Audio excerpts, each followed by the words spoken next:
میری صغیر کے ساتھ اچھی گزر رہی تھی۔ وہ میرے چچا زاد تھے اور میں اپنے والدین کی اکلوتی بیٹی تھی۔ ابو اور تایا کی مشترکہ زمین تھی۔ بھائیوں کے آپس میں اتنی محبت تھی کہ انہوں نے کبھی روپے پیسے کا حساب نہیں کیا۔ آمدنی کے بٹوارے پر کبھی جھگڑا نہ ہوا۔ پھر وہ اپنی مشترکہ اراضی کو کیسے تقسیم کرنے کا سوچ سکتے تھے؟ بھائیوں میں محبت کے علاوہ یہ زمین ہی تھی جس نے ہمارے خاندان کو مضبوطی سے باندھ رکھا تھا۔ اس بندھن کو اور زیادہ مضبوط کرنے کی خاطر تایا اور ابو نے میرا رشتہ صغیر سے کر دیا۔ حالانکہ میں ان سے 5 برس عمر میں بڑی تھی، لیکن ہمارے بزرگ کہتے تھے کہ 5 سال کی بڑائی چھوٹائی کوئی معنی نہیں رکھتی، اصل بات یہ ہے کہ ہم اور ہماری زمین تقسیم نہ ہو۔ میں نازک سی دبلی پتلی لڑکی تھی، گھر کی 4 دیواری میں رہی، زمانے کی ہوا نہ لگی تھی۔ صغیر البتہ خوش خوراک تھی، ورزش اور کبڈی کا شوق تھا، بہت اچھے کھلاڑی تھے اور ان کی صحت بھی قابل رشک تھی۔ قداور تھے، مجھ سے عمر میں بڑے لگتے تھے، ہماری جوڑی خوب سج گئی۔ ابو اس سے پیار کرتے تھے، تبھی صغیر مجھ سے بھی پیار کرتے تھے، مجھے خوش و خرم رکھتے اور ہفتے میں ایک بار ضرور شہر شاپنگ کرانے اور گھمانے پھرانے لے جاتے تھے۔ ہمارا ایک مکان شہر میں بھی تھا، جب وہاں جانا ہوتا تو وہیں ٹھہرتے۔ قیام تو گاؤں میں موجود آبائی گھر میں تھا، جہاں چاروں طرف کھیت تھے، کھلی فضا تھی، خدمتگار بہت مل جاتے تھے۔ شہری زندگی سے زیادہ دیہات کی زندگی میں عیش و آرام تھا، کیونکہ دولت کی کمی نہ تھی، ہر شے کی سہولت تھی، اور شہر ہمارے گاؤں سے زیادہ دور بھی نہ تھا، صرف 10 کلومیٹر کا فاصلہ تھا۔ گاڑیاں اپنی تھیں، جب چاہتے شہر کا چکر لگا کر گھر واپس آ جاتے۔ ایک دن میرے شوہر کو کیا سوجی کہ مجھے کہا کہ ضروری سامان باندھ لو، 1 ماہ شہر چل کر رہتے ہیں۔ وجہ یہ ہوئی کہ ان دنوں دیہات میں شدید لوڈ شیڈنگ ہو رہی تھی، ہفتہ میں 1 2 بار کبھی 1 یا 2 گھنٹے کے لیے بجلی آ جاتی تھی۔ گرمیوں کا موسم عروج پر تھا، پنکھے، اے سی، کولر، سبھی ٹھنڈک پہنچانے والی اشیاء بند تھیں۔ صغیر گرمی برداشت نہیں کر پا رہے تھے۔ دن قیامت سا گزرتا، رات بھی جاگتے بیت جاتی تھی، کیونکہ شب بھر گرم ہوا چلتی، دن رات لو کے تھپیڑے سہتے۔ ہم بیمار پڑ گئے۔ ابو نے بھی مشورہ دیا کہ شہر کے مکان میں کولر، اے سی، یو پی ایس سبھی کچھ موجود ہے، 1 2 ماہ گرمیوں کے وہاں گزارا ہو۔ بتاتی چلوں کہ ہمارے علاقوں میں شہر میں لوڈ شیڈنگ ہر 2 گھنٹے کی ہوتی ہے، مگر قریبی دیہات میں کئی روز بجلی بند کر دی جاتی ہے۔ کھاتے پیتے لوگ اس موسم میں شہروں کا رخ کر جاتے ہیں۔ جو زیادہ خوشحال ہوں وہ پہاڑی مقامات پر جا کر گرمیاں گزارتے ہیں، کیونکہ ان دنوں بچوں کے اسکولوں اور کالجوں میں بھی 2.5 ماہ کی چھٹیاں ہو جاتی ہیں۔ ہمارا ایک ہی بیٹا تھا، جو ان دنوں 6 برس کا تھا۔ گرمیوں کی چھٹیاں ہو چکی تھیں۔ میرا لخت جگر احمر بھی گرمیوں کی شدت سے نہ ڈھال تھا۔ رات بھر چھت پر ہم اسے لے کر ٹہلتے رہتے، جاگتے رہتے، اور رات یوں ہی گزر جاتی۔ ان حالات میں ہمارا شہر کی طرف کوچ کرنا ضروری تھا، لہٰذا مختصر سامان اور چند جوڑے کپڑے گاڑی میں رکھ کر ہم لوگ شہر والے مکان میں آ گئے۔ یہاں ہمارا آبائی ملازم رہتا تھا، جو گھر کو روزانہ جھاڑ پونچھ کر صاف ستھرا رکھتا تھا۔ ایک ملازمہ میرے ساتھ آئی تھی، جس کی ذمہ داری گھریلو کام کاج کرنا اور کھانا پکانا تھا۔ بلا شبہ شہر آ کر مجھے اور میرے بیٹے کو بے حد سکون ملا۔ بجلی ضرور جاتی تھی، مگر 1 گھنٹے کے لیے، ہر گھنٹے بعد آ جاتی تھی۔ اس طرح یو پی ایس سے گزارا ہو جاتا تھا، اے سی سے بھی گزارا تھا، پنکھے بھی چل رہے تھے۔ شہر پہلی بار اتنے دنوں کے لیے آئی تو پھر دیہات لوٹ جانے کو دل ہی نہیں چاہتا تھا۔ صغیر سے کہا، وہاں کیا رکھا ہے؟ جب یہاں اپنا گھر موجود ہے تو کیوں نہ ہم مستقل ادھر شفٹ ہو جائیں؟ یہاں بچوں کے لیے انگلش میڈیم اسکول بھی ہے، جبکہ دیہاتی بچوں کے لیے جو سرکاری اسکول ہے وہاں تو سارا وقت استاد غائب رہتے ہیں، پڑھائی برائے نام ہوتی ہے۔ اسکول میں پڑھایا تو ہمارا بچہ دنیا میں بہت پیچھے رہ جائے گا۔ غرض میرے کہنے سے صغیر نے چچا اور ابو سے اجازت لی اور ہم مستقل طور پر شہر میں رہائش پذیر ہو گئے۔ یہاں اور تو سب کچھ ٹھیک تھا، مگر تنہائی محسوس ہوتی تھی۔ بیٹا اسکول چلا جاتا اور شوہر دیہات فصل وغیرہ کے کاموں میں نگرانی کے لیے روانہ ہو جاتے، شام گئے لوٹتے، ملازمہ کچن میں مصروف رہتی۔ بہت جلد تنہائی سے دل بیزار ہو گیا، جہاں بات کرنے والا بھی کوئی نہ تھا۔ ہمارا گھر کافی بڑا تھا اور ایک ہی 4 دیواری میں 2 گھر بنے ہوئے تھے۔ دوسرا حصہ خالی تھا، جو ہماری رہائش سے کافی فاصلے پر تھا، یعنی گھر سے بالکل جڑا ہوا نہ تھا۔ ہم چاہتے تو اسے کرائے پر اٹھا سکتے تھے، یوں بڑی سی 4 دیواری میں چہل پہل ممکن تھی۔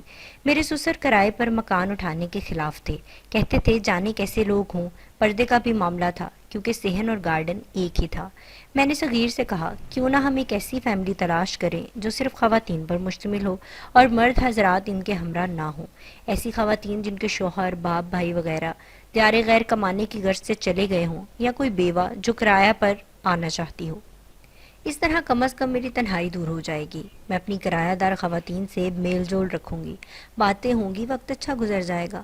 گاؤں میں تو بستی کی عورتوں کا ہماری حویلی میں ہر دم کا آنا جانا لگا رہتا تھا۔ میں انسانوں کی بھیڑ میں زندگی بسر کرنے کی عادی ہو گئی تھی۔ سو پھر صغیر نے ایک پراپرٹی ڈیلر کے ذمہ یہ کام لگایا۔ جلد ہی اس نے رابطہ کیا اور بتایا کہ ایک ماں بیٹی کو کرائے کے لیے گھر چاہیے۔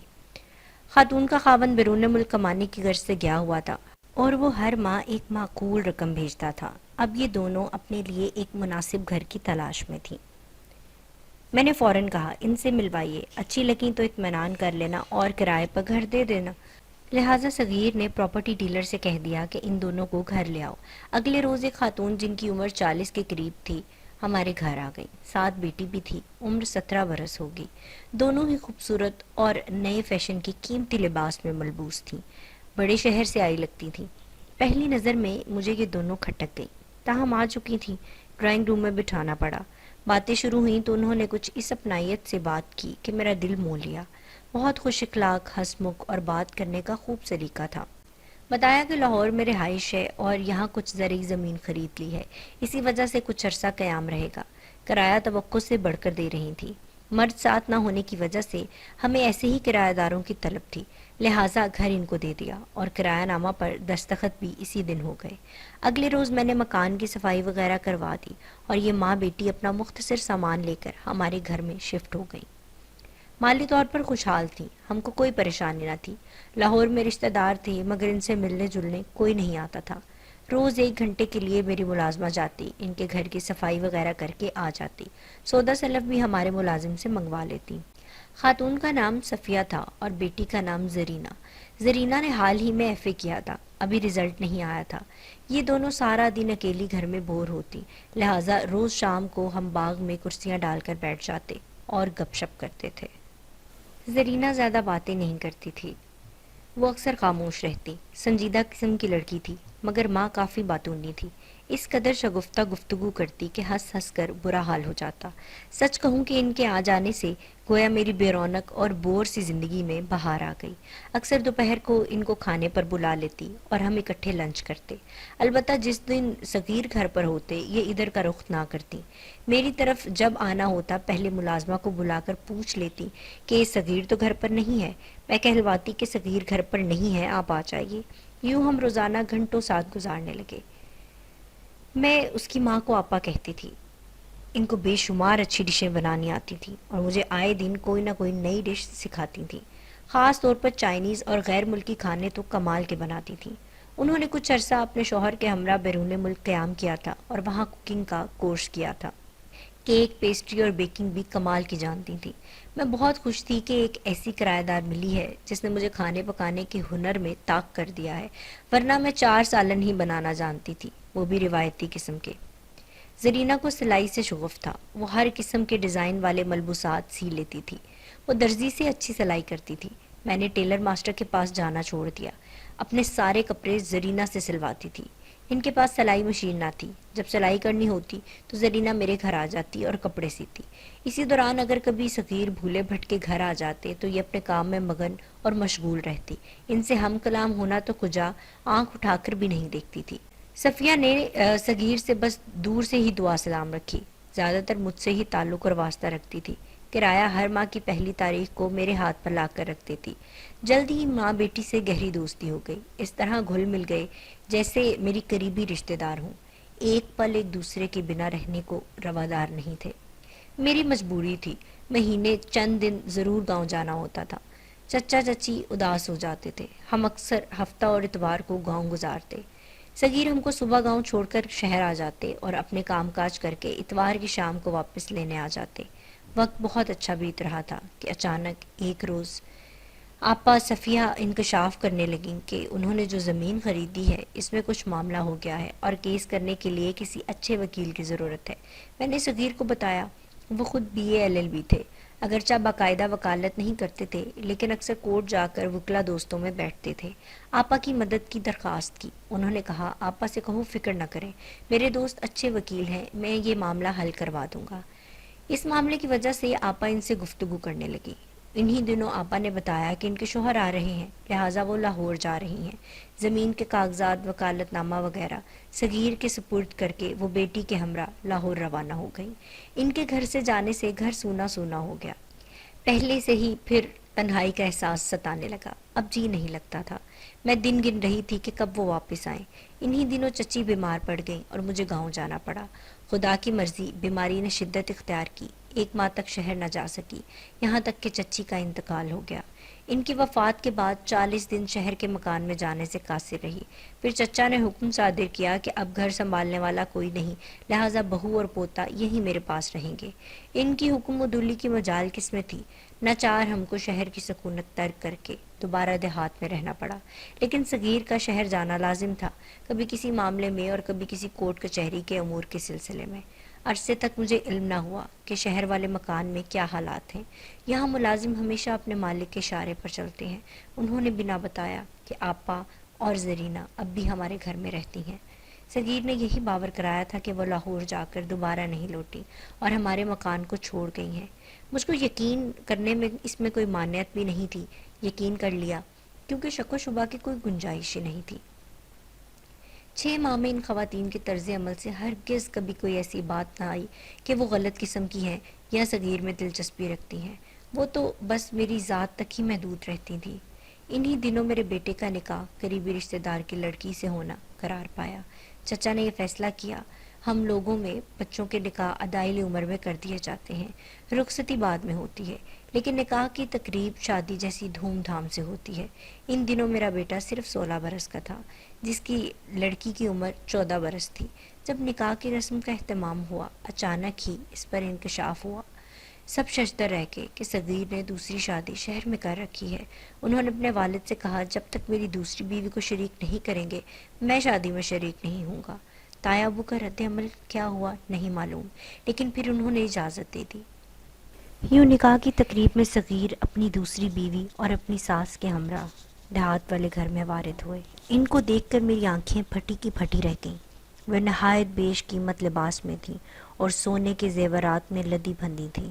آتے ہی بڑے غصے سے پلنگ پر بیٹھ گئیں جس پر میں بیٹھی تھی۔ میں ان کو دیکھتے ہی صدمے سے بے ہوش ہو گئی۔ یہ سب کیسے ہوا، کب ہوا، کیوں کر ہوا؟ ان سوالوں کا جواب مجھے کون دیتا؟ زرینہ جو میری چھوٹی سی بہن بنی ہوئی تھی وہ اب میری سوتن بن چکی تھی، اور صفیہ جس کو میں بڑے پیار سے آپا کہتی تھی، اس نے میرے سہاگ کی خوشیوں پر ہاتھ صاف کر دیا تھا۔ صغیر اب تمام تر ان کے ہو گئے تھے، ان کے معاملات میں میری ایک نہیں سنتے تھے۔ زیادہ تر شہر میں رہتے تھے، ان عورتوں کو گاڑی لے کر دی ہوئی تھی، نوکر ملازم ان کی خدمت گزاری کو موجود تھے، اور زرینہ ان کی جان بن چکی تھی۔ اس کے بغیر ایک پل بھی رہنا دشوار تھا۔ نکاح کی تقریب مکمل ہوتے ہی وہ واپس چلی گئی۔ 3 دن گاؤں والے گھر میں قیام کیا تھا۔ اس دوران صغیر صاحب خاطر تواضع کے لیے پروانہ وار ان کے آگے پیچھے پھرتے رہے۔ مجھ کو دکھ اس بات کا تھا کہ تینوں نے مل کر مجھے دھوکہ دیا، میری آنکھوں میں دھول جھونکی اور ایک لاوارث لڑکی کو میرے مد مقابل لا کر کھڑا کر دیا۔ ہونی ہو چکی تھی، مرد ذات سے وفا کی امید کم ہوتی ہے۔ 5 انگلیاں اگرچہ برابر نہیں تھیں، مگر نوعمر خوبصورت لڑکی کے معاملے میں عموماً مرد خود غرض ہو جاتا ہے جب بیوی عمر میں اس سے زیادہ بڑی ہو اور کم سن دوشیزہ اس کو لبھاتی ہے۔ اپنی بدقسمتی سے کچھ عرصہ بعد سمجھوتا کر لیا۔ صغیر سے استدعا کی کہ زرینہ کو یہاں لے آئیں، کم از کم آپ زیادہ وقت تو اپنے آبائی گھر اور زمینوں کے معاملات کو دے پائیں گے۔ سسر صاحب عمر کے آخری حصے میں تھے، وہ زیادہ محنت مشقت کے متحمل نہیں ہو سکتے تھے، ابو بھی بیمار رہنے لگے تھے، اب سربراہ کے فرائض صغیر نے ہی سر انجام دینے تھے، کیونکہ ان کی غیر موجودگی میں میرا بیٹا بگڑتا جا رہا تھا۔ مارے باندھے دوسری بیگم بما ان کی والدہ گاؤں کے مکان میں آ گئے۔ سوتن تو اپنی آنکھوں کے سامنے مجھے برداشت کرنا آسان نہیں تھی، پھر بھی برداشت کر لیا، کیونکہ زمیندار گھرانے کی خاندانی بیویوں کو شروع سے ایسی ہی تربیت دی جاتی ہے کہ کوئی ایسا قدم نہیں اٹھانا جس سے خاندان یا شوہر کی وقار کو دھچکا لگے۔ خیر زرینہ کے یہاں آنے پر راز کھلا کہ وہ کس طرح میرے تخت و تاج پر قابض ہوئی تھی۔ میرے گاؤں آ جانے کے بعد ان ماں بیٹی نے ہمارا گھر نہ چھوڑا، چند دن لاہور قیام کر کے لوٹ آئیں۔ اس دوران آپا کے شوہر کا سعودی عربیہ میں گاڑی کے حادثے میں انتقال ہو گیا، تو صغیر نے ان سے ہمدردی کی اور خوب تسلیاں دی۔ تب یہ ان کے گلے کا ہار ہو گئی۔ یوں زرینہ کو سہارا دینے کی فرمائش کر دی، اور خوبصورت نوخیز کلی تھی، اس نے بھی کچھ ادائیں دکھائیں، معاملہ شادی تک پہنچ گیا۔ اور اس طرح ایک دن صفیہ نے میرے شوہر سے کہا کہ تمہاری غلط روش کی وجہ سے میری بیٹی ماں بننے والی ہے، اب تمہیں اس سے شادی کرنی ہوگی، ورنہ میں پورے گاؤں میں تمہیں بدنام کر دوں گی۔ صغیر کو چھٹی کا دودھ یاد آ گیا۔ یہ ڈھول دور میں ہی سہانے لگتے ہیں، کیونکہ صغیر کا کبھی اس قسم کی عورت سے واسطہ نہیں پڑا تھا، اس لیے وہ سخت پریشان ہو گئے۔ مجبوراً لاہور جا کر کورٹ میرج کی۔ کچھ عرصہ ان دونوں کو لاہور رکھا، وقتاً فوقتاً جا کر ان سے ملنے لگے۔ وقت گزرنے لگا اور ان کی طرف بیٹی ہوئی، جس کا نام امارہ رکھا۔ وہ بھی ماں کی طرح خوبصورت تھی، لیکن چلن بھی ماں اور نانی جیسے ہی تھے۔ بہرحال صغیر نے مجھے سختی سے ہدایت کر دی کہ میری بیٹی کی تم نے نگرانی کرنی ہے، ہرگز ان عورتوں پر تکیہ نہ کرنا، بلکہ امارہ کی پرورش کا ذمہ تمہارا ہے۔ اپنے شوہر کی ہدایت کے مطابق میں امارہ کی پرورش میں کوئی کوتاہی نہیں چاہتی تھی۔ اس کو پہننے اوڑھنے کی روایتی طور طریقوں سے آشنا کرتی اور بلا اجازت کہیں جانے سے روکتی۔ یہ سختی میں اس لیے کرتی تھی کہ ہمارے یہاں لڑکیوں کی پرورش میں سختی سے ہی کام لیا جاتا تھا۔ زرینہ اور صفیہ کو میرا اس کو ٹوکنا اچھا نہیں لگتا تھا۔ وہ شہر جاتی تو زبردستی اس کو ساتھ لے جاتی، میں منع کرتی تو الجھ پڑتی۔ تب میں صغیر سے کہتی کہ میرے بس کی بات نہیں ہے امارہ کو سنبھالنا، جبکہ بیٹی ہے آپ کی اور آپ ہی جانیں، مجھ سے وہ کھار کھاتی ہیں، کیسے ڈھنگ سے پرورش کروں جیسی آپ چاہتے ہیں۔ رفتہ رفتہ زرینہ نے بیٹی کو اپنی طرف کر لیا۔ اب لڑکی مجھ سے دور بھاگنے لگی، اپنی ماں اور نانی کے پاس زیادہ سکون محسوس کرتی، دوڑ دوڑ کر ان کی رہائش گاہ میں چلی جاتی تھی۔ امارہ کو روکنا میرے بس کی بات نہ رہی۔ اب وہ 13-14 سال کی تھی، اس کے لچھن بالکل اپنی ماں اور نانی پر گئے تھے۔ میں اسے خاندانی اتوار کے سانچے میں نہ ڈھال سکی۔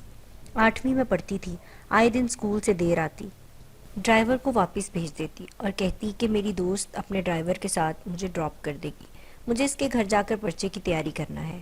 صغیر کو علم ہوا، بیٹی کو روکا، تو ان دونوں ماں بیٹیوں نے اپنی بیٹی پر پابندی لگانے کو منع کیا۔ سہیلیوں سے ملنے میں کوئی حرج نہیں۔ صغیر نے 8ویں کے بعد اسکول جانا بند کرایا۔ انہوں نے شور اٹھا دیا، کم از کم میٹرک تو کرنے دو۔ ادھر لڑکی ہیلے بہانوں سے باز نہ آتی تھی، کبھی سہیلی کا بہانہ، کبھی میلاد کا، کبھی سالگرہ کا کہہ کر شہر سے آنے میں دیر کر دیتی تھی۔ وہی ہوا جس کا ڈر تھا۔ شہر میں ایک کالج کے لڑکے سے دوستی کے نتیجے میں پاؤں بھاری ہو گیا۔ میری والدہ کی نظر تیز تھی، انہوں نے معاملے کو بھانپ لیا کہ کچھ غیر معمولی حالات واقع ہو چکے ہیں۔ انہوں نے صغیر سے کہا، بیٹی کو اسکول جانے سے روک لو، بات بدنامی کی حد تک آ گئی ہے۔ صغیر نے بیٹی سے باز پرس کرنا چاہی تو وہ ترکی بترکی جواب دینے لگی، یہاں تک کہہ دیا کہ جب آپ میری ماں سے کورٹ میرج کر سکتے ہیں تو میں کیوں نہیں کر سکتی۔ اس پر باپ نے بیٹی پر ہاتھ اٹھایا، اسے جوتے سے مارا، چیختی چلاتی ماں کے پاس دوڑی۔ اس کی نانی نے صغیر کو کہا، تم دیہاتی وحشی لوگ غیرت کے نام پر بیٹیوں سے جانوروں جیسا سلوک کرتے ہو، میں ہرگز یہاں نہیں رہوں گی اور ان دونوں کو ساتھ لے جاؤں گی۔ صغیر کو ہم سب نے باہر بھیج دیا، وہ غصے میں ڈیرے پر چلے گئے اور 2 دن تک گھر نہ لوٹے۔ اس دوران ان کو گھر سے نکال بھاگنے کا موقع مل گیا۔ سیف کی چابیاں کسی طرح میرے کمرے سے لے اڑیں اور رات کو موقع پا کر گھر سے فرار ہو گئیں، اور شہر لے جا کر امارہ کو ڈاکٹر کے دکھایا۔ لیڈی ڈاکٹر نے کہا کہ اب اس کا کوئی فائدہ نہیں، بہت وقت گزر چکا ہے۔ تب صغیر کو راز میں شامل کرنا پڑا۔ یہ دیہاتی نمبردار، عزت کی خاطر مر مٹنے والے، ان کے تو چکے چھوٹ گئے، بہت پریشان ہو گئے۔ صغیر نے لاہور جانے سے پہلے مجھ سے کہا کہ امارہ کو لینے جا رہا ہوں، یہاں لا کر زہر دے دوں گا، بدنامی کا داغ لگنے سے پہلے زمین میں دفن کر دوں گا۔ ان کا ارادہ جان کر میں دہل گئی، رات کی نیند ہوا ہو گئی۔ ان کے جاتے ہی میں نے فون کیا اور سارا معاملہ بتا دیا کہ تم دونوں غائب ہو جاؤ ورنہ صغیر امارہ کی جان لے لیں گے۔ فون سنتے ہی یہ تینوں غائب ہو گئیں۔ صغیر نے کافی تلاش کیا اور ناکام گھر لوٹ آئے، لیکن نڈھال تھے، دل پر عزت و ناموس کے خاک ہونے کا صدمہ تھا۔ ہفتہ بھر راتوں کو ٹہل ٹہل کر ہلکان ہو گئے۔ 8ویں روز اچانک دل پکڑ لیا، دل کا دورہ جان لیوا ثابت ہوا اور خالق حقیقی سے جا ملے۔ میں ہاتھ ملتی رہ گئی، اب پچھتائی کہ کیوں میں نے فون کیا اور سارا معاملہ بتایا۔ امارا کی زندگی تو بچ گئی، میرے سہاگ کو موت لے گئی۔ اے کاش میں اسے فون نہ کرتی۔ آج بھی سوچتی ہوں کہ سوتن کو فون کر کے میں نے غلطی کی یا صحیح کیا۔ ایک کی جان بچا کر دوسرے کو صدمے کی عتاہ گہرائیوں میں ڈبو دیا۔ کیا میں اپنے شوہر کی قاتل ہوں اور ایک ناسمجھ لڑکی کو نئی زندگی دے دی؟ کیا میں نے ٹھیک کیا اور میں اس کی محسن ہوں؟ بچے غلطیاں کرتے ہیں تو اس کی سزا والدین کو ملتی ہے، لیکن والدین اپنے بچوں کی غلطیوں میں بھی قصوروار ٹھہرائے جاتے ہیں۔ مدت بعد جب گردے کے آپریشن کے لیے لاہور گئی تو اچانک میری ملاقات ایک نرس سے ہو گئی۔ یہ امارا تھی۔ اس کو سفید یونیفارم میں دیکھ کر افسوس ہوا۔ ایک اتنے بڑے ذمہ دار کی بیٹی تھی، جان بچانے کی خاطر کس طرح سے رل کے رہ گئی ہے۔ تمہاری ماں اور نانی کہاں ہیں؟ میں نے سوال کیا۔ اس نے کہا نانی وفات پا گئی ہیں اور ماں نے دوسری شادی کر لی ہے۔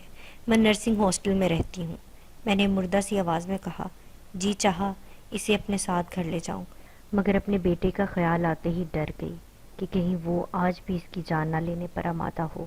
وہ کسی صورت اسے بہن کے طور پر قبول کرنے پر تیار نہ ہوتا۔ اس پر بدچلنی کا داغ لگ چکا تھا جس کی وجہ سے اس کے باپ کی موت ہوئی تھی۔ یقیناً وہ دن بھی صغیر جیسی سوچوں کا حامل ایک روایتی زمیندار ہی تھا، لہٰذا میں نے امارا سے کہا اب تم چلی جاؤ کیونکہ تمہارا بھائی آنے والا ہے۔ میں نہیں چاہتی کہ وہ تمہیں دیکھے، ممکن ہے اس کا رد عمل شدید ہو اور تمہاری جان بچانے کی خاطر ایک بار پھر مجھے جھوٹ کا سہارا لینا پڑے۔ امارا فوراً چلی گئی۔ اس کے بعد وہ کبھی مجھے نہیں ملی۔ خدا جانے اب کہاں ہے اور کس حال میں ہے۔